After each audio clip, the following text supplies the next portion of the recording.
آپ کا نام جو ہے وہ نکال دیا. اب جو ہے وہ یہ سننے میں آ رہا ہے کہ باقاعدہ طور پر آپ کا جو ہے وہ نام وہ پہلے بے قاعدہ طور پہ تھا اور اب باقاعدہ طور پہ ہے. یعنی یہ کیا بات ہوئی؟ کل ہی تو بیرسٹر گور صاحب نے اس کی تردید کی ہے. وہ تردید کیا چیز تھی؟ یار میری بات سنو، یہ کیا آپ لوگ ایشو بنا لیتے ہیں؟ فوکل پرسن، ایک شخص کو جیل میں ملانے کا فوکل پرسن، اور پورا پاکستان کا میڈیا اسی پہ لگا ہوا ہے. اللہ کا خوف کرو یار، یہ کیا چیز ہے فوکل پرسن؟ یہ ہم نے بیسیکلی سہولت کے لیے نام دیے. اب پاکستان کی میڈیا کے پاس کوئی اور خبر ہی نہیں رہ گئی. کل تا کہ جی اٹھا دیا ہے، وہ اٹھا دیا، نہیں اٹھا دیا، وہ بھائی میرے باپ کی توبہ. یہ کیا کر رہے ہو تم لوگ؟ فوکل پرسن ابھی بھی میں دیکھ رہا تھا ٹی وی چینلوں پہ یہی ٹویٹ چل رہے ہیں. بھائی کوئی خبریں دو قوم کو، خان کے بارے میں بتاؤ.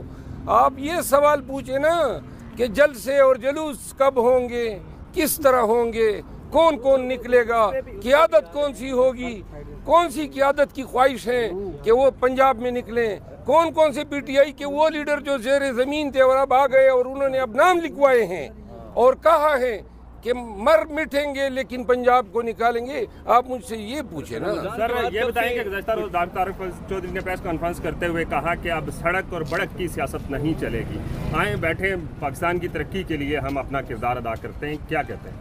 بس سڑک بھی ان کی ہی تھی اور بڑک بھی یہ مار رہے ہیں. آپ کہیں کس طرح؟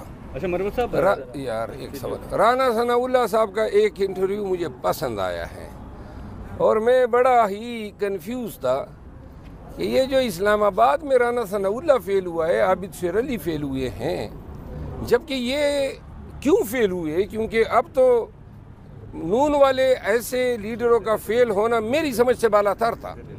کیونکہ جہاں ہم فارم 47 کی بات کر رہے ہیں تو فارم 47 تو ان کے ہاتھ کا کھیل تھا. ذرا پلیز خاموش ہو جائیں.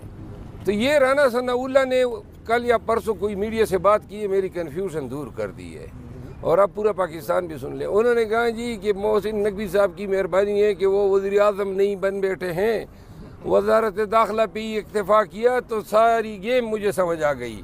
اور رانا ثناء اللہ جو ہے محسن نقوی کے ڈسے ہوئے ہیں.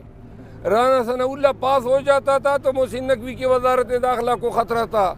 تو لہٰذا ایک رانا ثناء اللہ کو ہروانے کے عوض ہمارے ساتھ فارم 47 میں صرف ایک حلقے پر فیصل آباد میں ٹھگی ہوئی ہے، باقی ہمارے حلقے رہ گئے. جو ہے وہ جیل جانے کی تیاری خود ہی کر رہے ہیں، میڈیا پہ بیٹھ کے کہہ رہے ہیں کہ ہمیں کوئی پتہ نہیں کل پرسوں ہم بھی جو ہے نا جیل میں ہوں گے. میں آپ کو بتاؤں نا، نون میں دو قسم کی اب قیادتیں رہ گئی ہے. ایک فارم 47 کی قیادت ہے جس کے ذریعے سے یہ لوگ منتخب ہو گئے ہیں، فارم 47 کے ذریعے اور MNA بن گئے ہیں. اور ایک وہ قیادت ہے جو فارم 47 پہ منتخب نہیں ہوئی ہے. تو آج کل یہ جو آپ سن رہے ہیں جاوید لطیف صاحب کو، رانا ثناء اللہ صاحب کو، عابد شیر علی کو، یہ وہ قیادت ہے جو مستفید شدہ نہیں ہے. اور ایک قیادت وہ ہے جو ادھر آج کل آپ کو نظر آتی ہے، اسلام آباد آئی ہوئی ہے، جو فارم 47 سے مستفید شدہ ہے. مروت صاحب کیا سمجھتے ہیں جو ججز کے خط ملے ہیں اس سے عمران خان صاحب کی کیسز پہ فرق پڑے گا؟ کیونکہ ہم نے دیکھا اس کے بعد آپ کو توشہ خانے میں بھی ریلیف ملا اور آج بھی ریمارکس جو تھے چیف جسٹس کے وہ آپ کے حق میں دکھائی دے رہے ہیں. یار ریمارکس کا کوئی فائدہ ہی نہیں ہے. اصل بات یہ ہے کہ خان صاحب کو سب سے زیادہ تکلیف جو انہوں نے دینی تھی وہ دے چکے ہیں. ان کے 8 ماہ ضائع کر دیے جیل میں. اب یہ ریمارکس ہی آتے رہیں گے، کبھی فیصلہ بھی آئے گا کہ نہیں جیل سے باہر نکالنے کی بات کریں، ختم کریں. جیلی کیسز ہیں، 2 نمبر کیسز ہیں، پورے ملک اور دنیا کو پتہ ہے، اور ریمارکس ہی آ رہے ہیں. اور آج 14 تاریخ 16 محمود اچکزئی صاحب جو ہے وہ پورے اتحاد کی قیادت کر رہے ہیں. اختر مینگل صاحب بھی آپ کی صف میں شامل ہو چکے ہیں.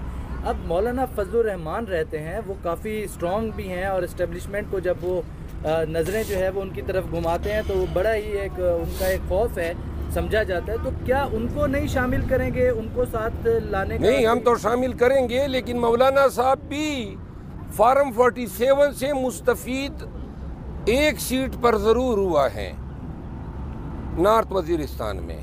باقی ان کا گلہ ضرور ہے کہ میں اس طرح مستفید کیوں نہیں ہوا ہوں جس طرح یہ شریف ہو گئے.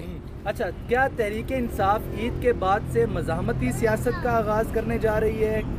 کس طرح آپ مزاحمت کریں گے؟ دیکھیے ہماری پلاننگ یا ہمارا طریقہ کار تو بڑا یہ ہے، پرامن ہوگا، ہم ورکرز کو نکالیں گے. ہمارا زیادہ فوکس ہوگا کہ زیادہ سے زیادہ تعداد میں لوگوں کو نکالیں. اور جس طرح آپ دیکھ رہے ہیں ہماری پوری تحریک جو ہے احتجاج یا جدوجہد وہ ساری پرامن رہی ہے. 9 مئی کے بعد سے ہم کوشش یہ ضرور کریں گے کہ اگر 1 لاکھ نکلتے ہیں تو 2 لاکھ نکالیں، 2 نکلتے ہیں تو 5 لاکھ نکالیں. مزاحمت کی بات تب ہوگی جب ہماری پرامن احتجاج پہ تشدد ہوگا. تشدد غیر قانونی ظلم و جبر برداشت نہیں ہوگا. اگر پولیس والے ڈنڈے برسائیں گے، ٹیئر گیس کریں گے، لاٹھی چارج کریں گے تو کوئی یہ نہیں ہوگا کہ ہم سر آگے کریں گے کہ جی آئیں جی اور ڈنڈے برسائیں. ڈنڈے کو بالکل تھامیں گے، روکیں گے. اور عوام کے غیظ و غضب سے پھر یہ پولیس والے بھی نہیں بچ سکیں گے. ہم یہ بتانا چاہتے ہیں، ہمیں پرامن احتجاج کرنے دیں، ہمارے ساتھ ظلم و ستم نہ کریں. ہم عدالتوں سے بھی رجوع کر رہے ہیں کہ ہمیں پرمیشن مل جائیں. اور جہاں پہ ہم قانونی احتجاج کریں گے ہمارے ساتھ فیملیز ہوں گے، بچے ہوں گے. پولیس والوں کو میں یہ بتانا چاہتا ہوں، پنجاب میں 2 سال جو آپ نے عوام کے ساتھ کیا بس کر لو. یہ آپ ہی کی عوام ہیں، یہی آپ کے پاکستانی ہیں. ایک سیاسی نظریے کے تحت ایک جدوجہد کر رہے ہیں پاکستان کے مستقبل کے لیے. اس کا یہ حل نہیں ہے کہ اپنے افسران حکام کے احکامات کے تحت آپ جناب ٹیئر گیس شروع کریں، مارداڑ شروع کریں. اس سے باز آ جائیں. اگر کوئی ایم پی لاٹھی برسائے گا، قانون ہمیں اختیار دیتے ہیں کہ اس لاٹھی کو ہم روکیں. سر انہوں نے یہ کہا ہے کہ ہم ہر سہولت دینے کو تیار ہیں، آئیں اگر احتجاج کا شوق ہے تو شوق پورا کر لیں، لیکن عدالتوں پہ دباؤ کسی صورت برداشت نہیں. یہ کس نے کہا ہے؟ یہ مسلم لیگ نون کے بیرسٹر عقیل ملک نے.